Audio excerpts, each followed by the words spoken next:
10 नवंबर 2025 को लाल किले के सामने लाल बत्ती के ऊपर एक धमाका हुआ। एक आहिस्ता चलती हुई कार में धमाका हुआ और उस कार को जो चला रहा था उसका नाम डॉक्टर उमर बताया जा रहा है। अब उस कार में जो विस्फोट हुआ वो एक नए किस्म के किसी केमिकल से उन्होंने ये विस्फोट किया।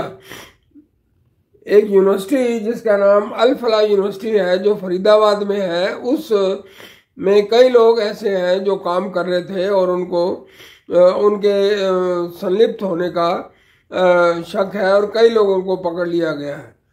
बात यह है कि जो लोग डॉक्टरी के पैसे से जुड़ते हैं तो उनको पहले एक एक शपथ दिलवाई जाती है कि हम मानवता की सेवा करेंगे, लेकिन ये उन्होंने किस तरह का रवैया अपनाया है मानवता की सेवा करने का कि वो जो है ना मारने पर मास किलिंग के ऊपर उतर आए।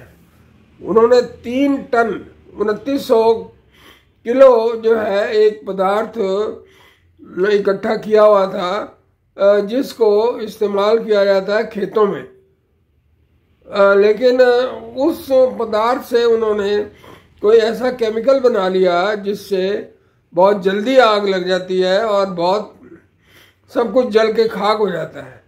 जिस समय वो आग लगी उस समय जो कई लोग थे, 13 लोग थे जो मारे गए और कईयों के जो चिथड़े थे वो आसमान में उड़े और फिर 2-3 दिन बाद भी वो चिथड़े जो है एक दुकानों के छतों के ऊपर पड़े हुए मिले हैं।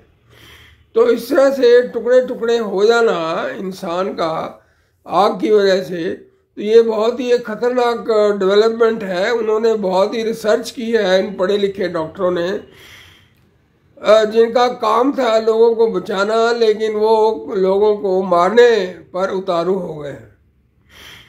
और ये जो अर्बन नक्सल्स हैं जो अपने आप को इनके हितैषी कहते हैं, वो अब चुप हैं। वो क्यों चुप है? वो तो इसलिए चुप है क्योंकि वो उनको बचा नहीं सकते इस काम के लिए। तो जो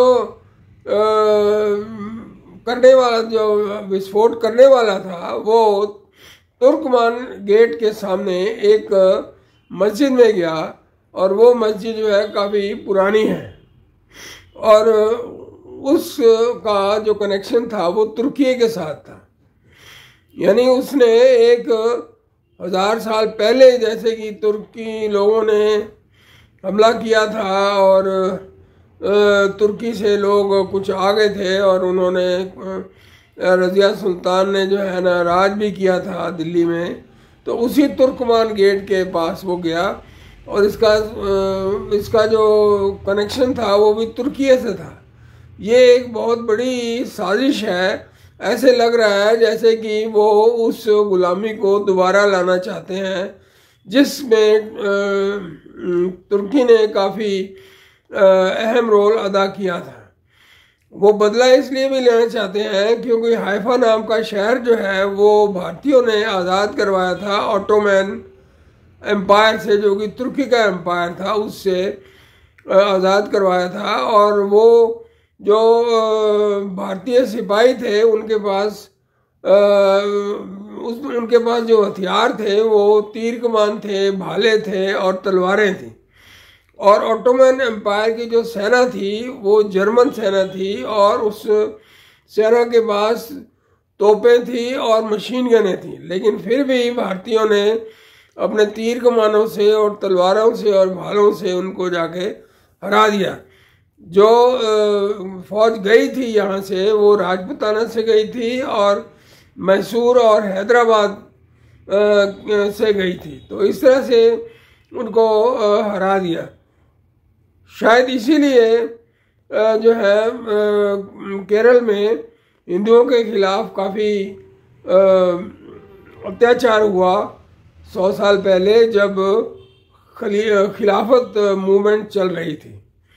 तो वो खिलाफत मूवमेंट थी तो खलीफा के पक्ष में लेकिन खलीफा को हराने वाले भारतीय ही थे। तो हाइफा को उन्होंने आज़ाद करवाया और हाइफा चौक जो है, हाइफा तीन मूर्ति चौक, आज भी भारत में बड़े शान से उसको याद किया जाता है, देखा जाता है। तो जो लोग इन्होंने